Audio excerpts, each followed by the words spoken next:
En la primera carta de Pedro, el apóstol Pedro, capítulo 4, versículo 12, cuando nosotros estamos pasando a veces por momentos difíciles, por angustia, por problemas, por aflicciones, por preocupaciones en nuestra vida, muchas veces lo más normal es que nos preguntemos por qué estamos pasando por eso, cuál es la causa de esa situación que estamos enfrentando o el porqué de eso que yo estoy viviendo ahora. Y hay cosas que a veces nosotros sabemos ya de antemano, que hay cosas que, bueno, si yo hago mal, estoy buscando y voy a acarrear el mal, ¿no? Porque dice la misma palabra de Dios.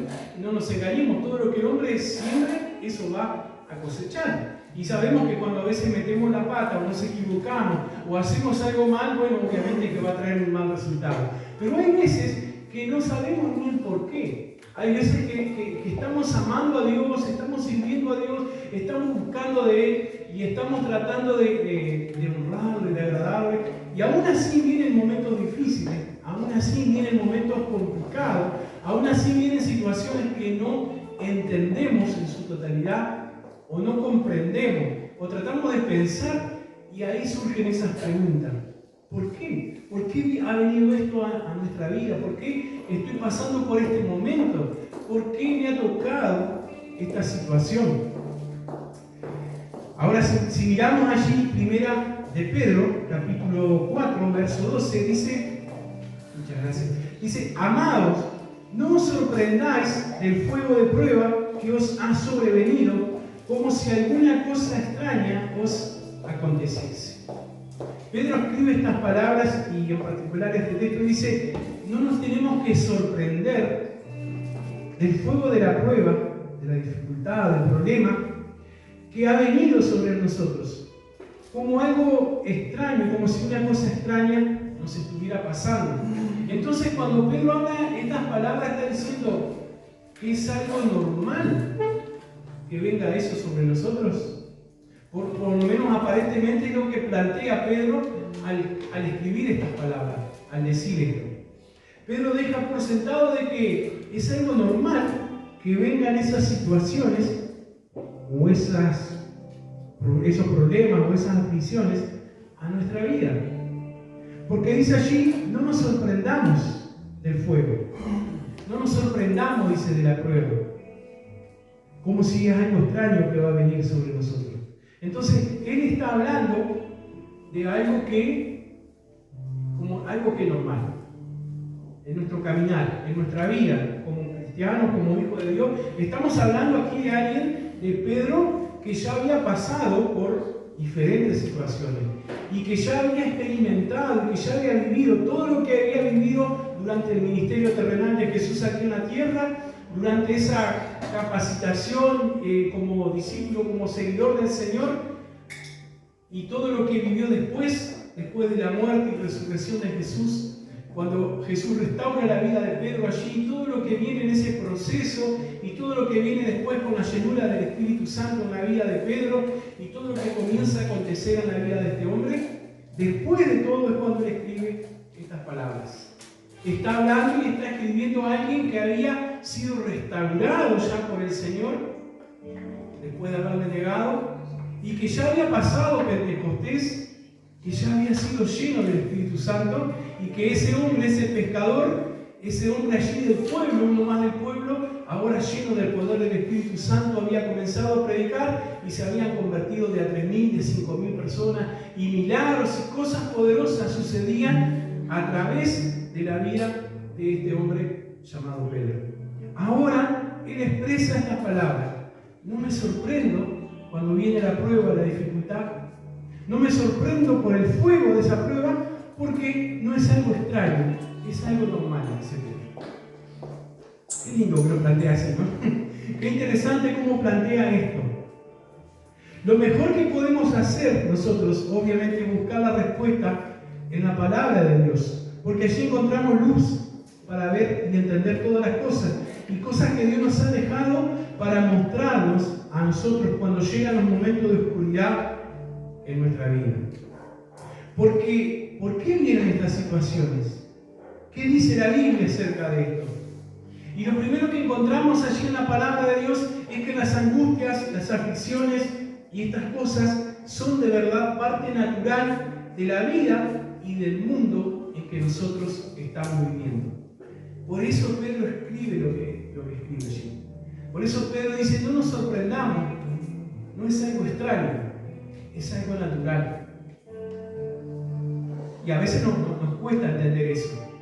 Es decir, bueno, pero si yo estoy amando a Dios y estoy sirviendo a Dios y estoy comprometiéndome cada día más con el Señor y estoy buscando de Él y deseo honrarle, agradarle y vivir una vida como hijo de Dios, en obediencia a Dios y a su palabra, ¿por qué a veces hay cosas que me superan? ¿Por qué a veces tengo que atravesar esos momentos tan complicados o tan difíciles? ¿Por qué tengo que vivir esas circunstancias así?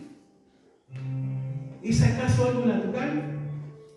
Y bueno, la respuesta a la palabra de Dios. En primer lugar encontramos eso. Es que es algo natural por el mundo en que nosotros vivimos. Job, en el capítulo 5 de Job, versos 6 y 7, dice la palabra de Dios allí: porque la aflicción no sale del polvo, ni la molestia brota de la tierra. Pero como las chispas se levantan para volar por el aire, así el hombre nace para la aflicción. Qué palabra tremenda allí, ¿no? El hombre nace para la aflicción. ¿Por qué? Porque hemos nacido en este mundo que ya está condenado.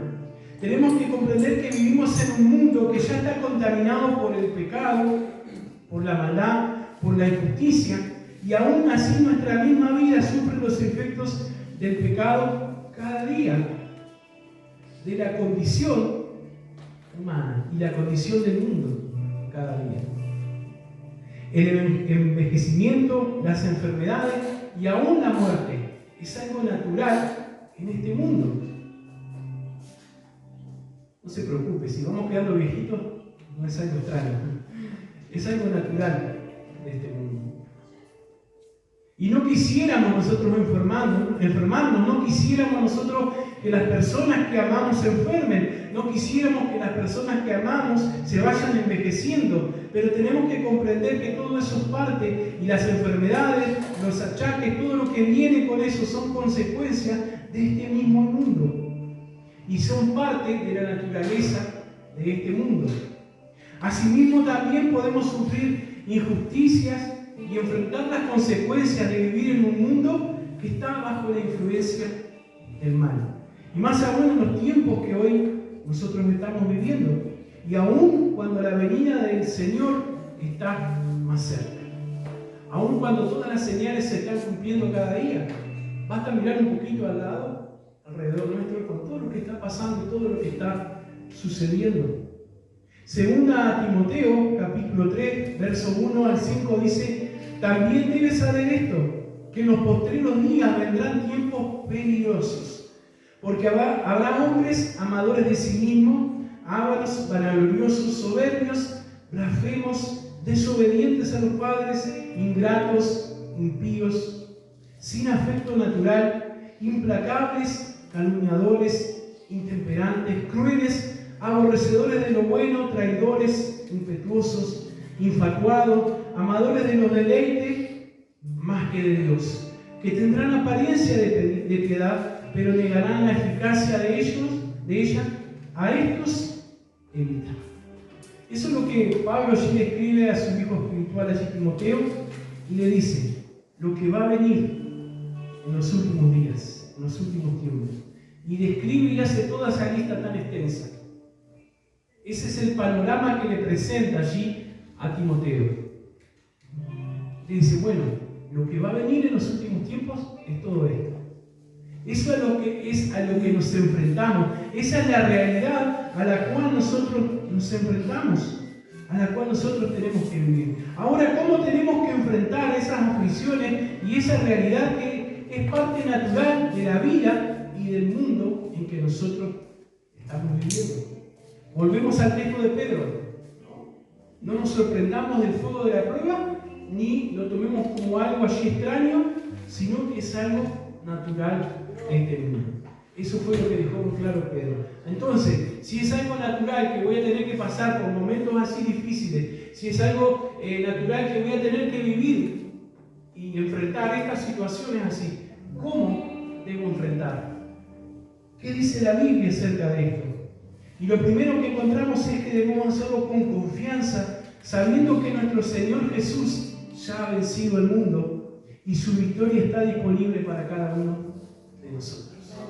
Eso nos da seguridad y nos da estabilidad y nos da tranquilidad. Recordar lo que dijo Jesús, Juan capítulo 16, verso 33.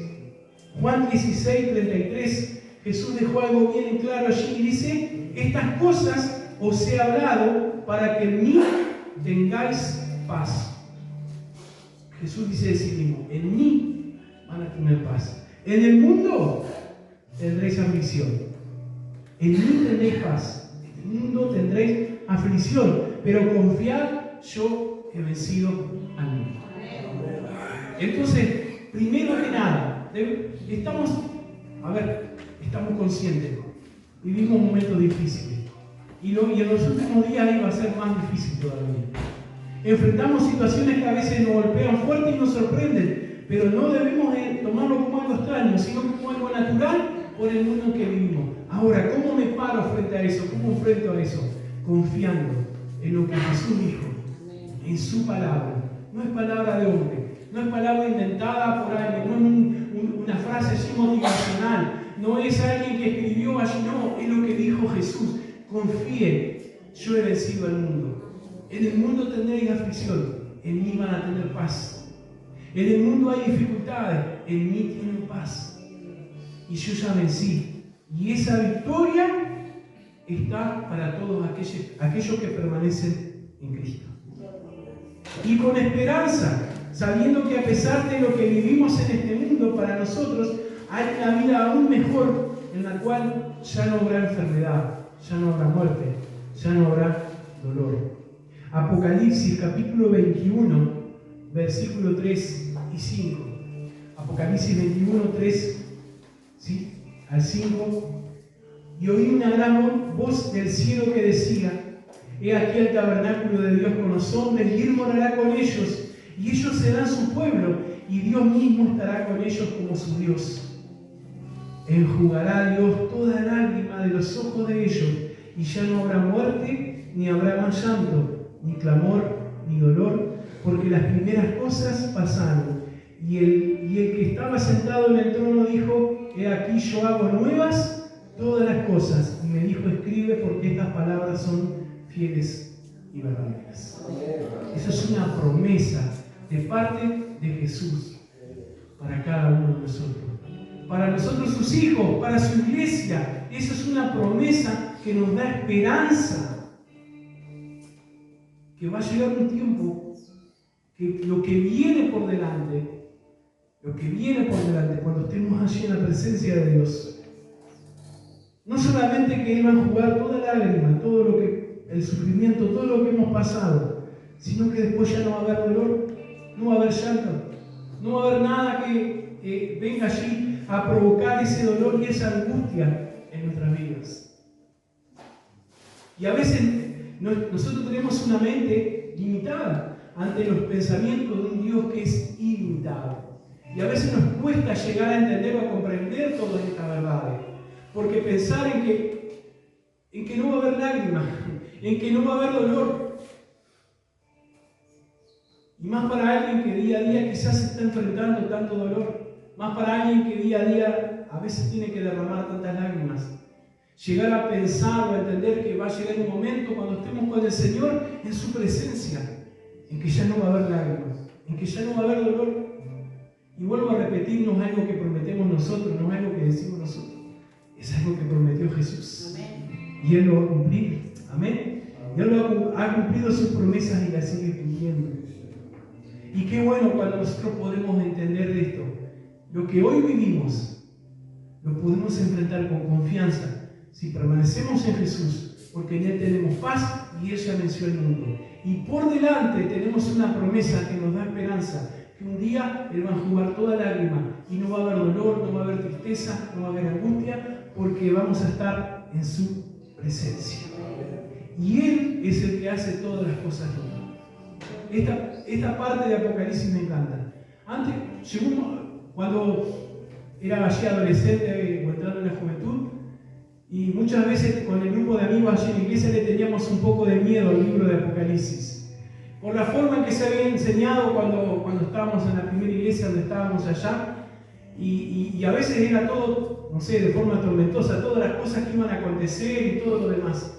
Pero cuando comenzamos a estudiar más profundamente la palabra de Dios y a estudiar allí Apocalipsis de verdad y entender, ¿no?, que no es algo para darnos miedo y aterrorizarnos, sino al contrario, para darnos esperanza, para fortalecer nuestra fe, para darnos seguridad y tranquilidad en que Dios tiene algo mejor para nosotros. Y que un día cuando estemos en su presencia vamos a disfrutar, y que estas palabras son para todos aquellos que permanecen en Jesús y que van a alcanzar salvación y que un día van a estar en la presencia de Dios.